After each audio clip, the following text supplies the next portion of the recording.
integriti adalah satu asas yang penting dalam organisasi kerajaan ataupun dalam seorang individu, di mana ia dapat memberikan kesan yang positif sekiranya kita dapat menjaga integriti.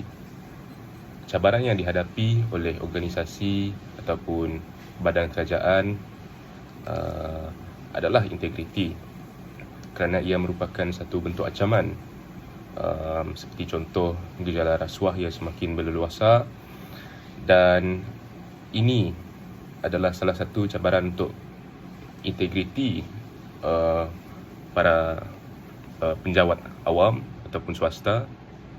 Oleh itu, terdapat impak apabila kita menjaga integriti, dan langkah-langkah untuk menjaga integriti dan juga kepentingan untuk menjaga integriti tidak kira dari segi individu, masyarakat ataupun negara.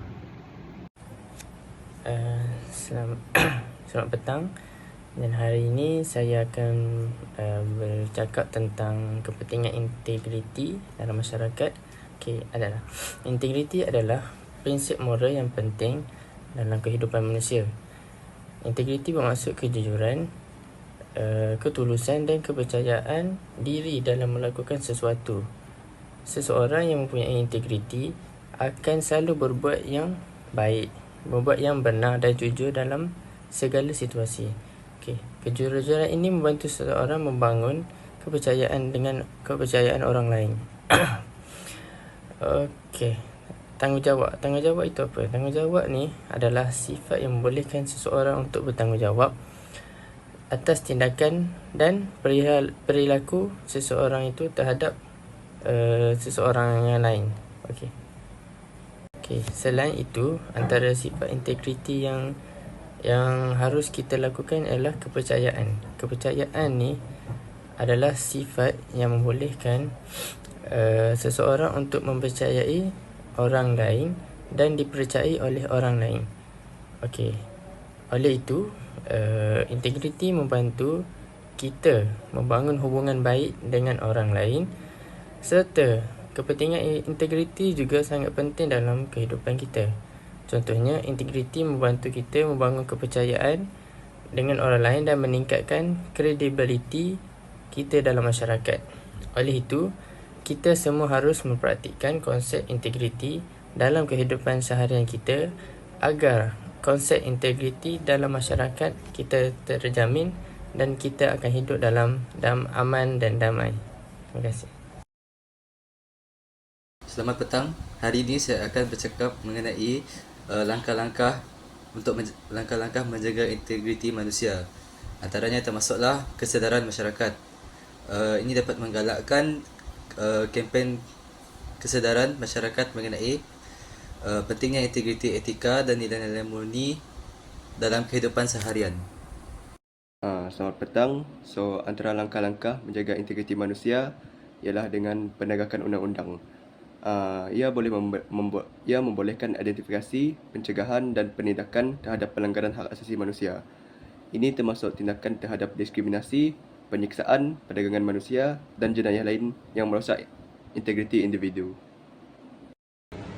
Seterusnya, saya akan mengulas kesan sekiranya kita tidak menjaga integriti terhadap manusia. Ketidakjagaan integriti terhadap manusia boleh membawa kepada pelbagai kesan negatif, baik dari segi individu maupun masyarakat secara keseluruhan. Berikut adalah beberapa kesan yang mungkin berlaku jika kita tidak menjaga integriti terhadap manusia. Pertama, kehilangan kepercayaan. Ketidakjujuran dan kurangnya integriti dapat menyebabkan kehilangan kepercayaan dalam hubungan antara manusia. Kepercayaan adalah aspek penting dalam interaksi sosial dan kehilangannya dapat merosakkan hubungan personal, profesional dan masyarakat. Seterusnya ialah ketidakadilan. Kegagalan untuk menjaga integriti dapat mengakibatkan ketidakadilan dalam sistem. Individu yang tidak mematuhi prinsip-prinsip moral dan etika mungkin membuat keputusan atau tindakan yang merugikan orang lain, menyebabkan ketidaksetaraan dan ketidakadilan. Akhir sekali, gangguan fizikal. Gangguan psikologi. Individu yang tidak hidup dengan integriti mungkin mengalami beban psikologi dan emosional. Rasa bersalah, kegelisahan dan tekanan mental dapat menjadi kesan daripada tindakan yang tidak bermoral. Sekian, terima kasih. Saya akan menerangkan tentang kesan positif kepada individu dan masyarakat yang menjaga integriti. Yang pertama, kepada individu, kepercayaan. Individu yang menjaga integriti cenderung lebih dipercayai oleh orang lain. Mereka mempunyai reputasi yang baik dalam menjalani hidup dan prinsip-prinsip moral dan etika. Yang kedua adalah harga diri yang tinggi. Mereka memiliki integriti membantu membina harga diri yang tinggi. Individu merasa bangga dan yakin dengan nilai-nilai yang mereka anuti. Yang ketiga adalah kestabilan emosi. Jika kita menjaga integriti kita sebagai seorang individu, sebagai seorang masyarakat, kesesuaian antara tindakan dan nilai-nilai peribadi mencipta stabiliti emosi. Individu dengan integriti lebih mampu menghadapi tekanan dan konflik kerana konsistensi dalam perlakuan mereka. Seterusnya, saya akan menerangkan tentang kesan positif terhadap masyarakat. Yang pertama, pertumbuhan kepercayaan antara masyarakat. Masyarakat yang diisi oleh individu-individu yang berintegriti mencipta iklim kepercayaan satu sama sendiri.